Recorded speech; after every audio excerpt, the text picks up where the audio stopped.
ज्याला दुसरं महायुद्ध ज्याला संपलं ना, ते संपल्यानंतर सगळी वाहवा झाली. इंग्लंडची वाहवा झाली, विन्स्टन चर्चिलची वाहवा झाली. विन्स्टन चर्चिलचं ते एक फेमस त्याची ती मुद्रा होती हाताची, वी फॉर विक्टरी.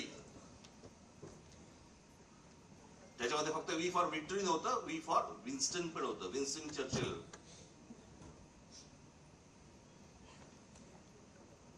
पण वी फॉर विक्टरी हा खास संदेश होता त्याच्यात. आणि जगामध्ये प्रचंड की विन्स्टन चर्चिलने या सगळ्या गोष्टी केल्या.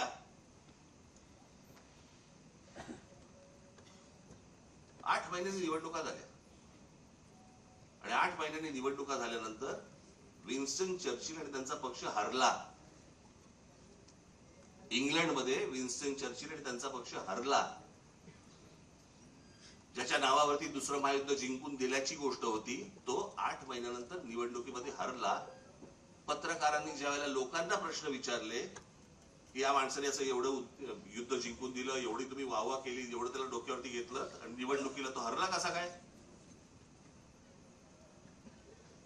सरसकट लोकांनी दिलेलं उत्तर होतं, युद्ध काळामध्ये तो योग्य होता, शांततेच्या काळात नाही. हे समजायला अक्कल लागते. याला समजायला, याला लोकशाही म्हणतात. चांगल्या गोष्टींसाठी काय असू शकतं, वाईट गोष्टींसाठी काय असू शकतं, चांगल्या गोष्टीत कोण काम करू शकतं,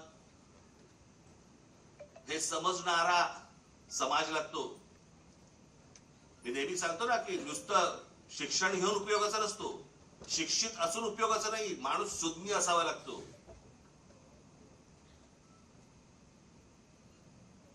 आमच्या बहिणाबाई चौधरी शिकलेल्या नव्हत्या, पण त्या ज्या बोलून गेल्या, आधी हाताला चटके तेव्हा मिळते भाकर, ज्या बोलून गेल्या ना, त्याला सुज्ञ लागतो माणूस, सुज्ञ.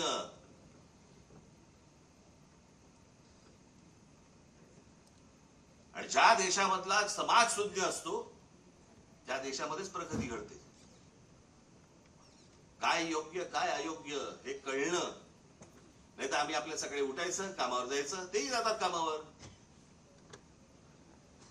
जगामधला प्रत्येक माणूस कामावर जातो, पण विचार करतो. आपण जर या गोष्टींचा विचार नाही केला, कसं होणार मला जरा सांगा?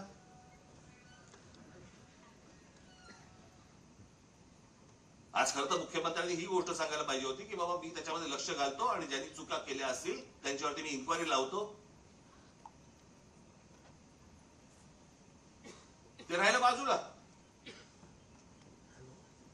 याच्यामध्ये जो राजकारण करेल त्याला मी बघून घेईन. बघून काय घेईन? सुसंस्कृत महाराष्ट्राचा मुख्यमंत्री आहे, विधानसभेमध्ये बघून घेईनची कुठची भाषा आली?